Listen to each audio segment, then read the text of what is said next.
Et les Gilets jaunes, c'est la prise de conscience par une partie de la population qui n'était pas spécialement politisée, qui s'est fait endormir, il faut le dire, de ces injustices sociales massives, et de dire bah, maintenant on lâche rien. Et ils ont du coup abordé la forme manif d'une façon qu'on n'abordait plus, c'est-à-dire de dire bah, la manif, on s'en fout qu'il y ait un itinéraire imposé, qu'il y ait un parcours, on va faire ce qu'on veut, on va prendre cette rue, on va aller là, on va prendre cette place, on va... Et ça a totalement dynamité la forme manif, ce qui est génial, parce que ça l'a renouvelé, tu vois. Ça a dynamité la stratégie de l'État. Et ça a posé d'énormes problèmes, et ça continue à poser d'énormes problèmes à la police, parce qu'ils savent pas du tout où ça va partir. Moi, je vois à Marseille, des fois, tu sais pas où le cortège va passer, quoi, tu vois. Et c'est très bien, tu vois.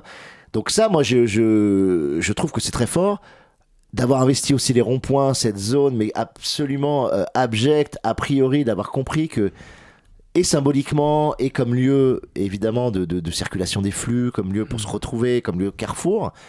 Parce que ces ronds-points, c'est la France artificielle que vous dénoncez. Ouais, mais c'est aussi la France concrète, réelle, parce que c'est l'intersection des routes, c'est par là que tout le monde passe, et donc de se retrouver là, ça avait vraiment un sens.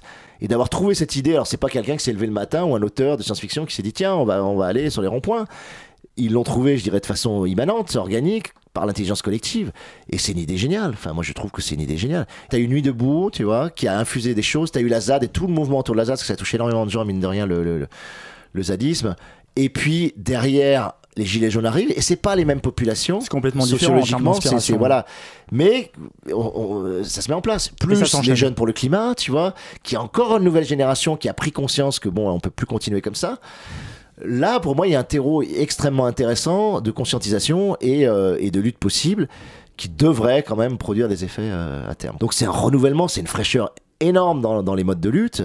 Et puis c'est pas fini. Allez, prenez le programme.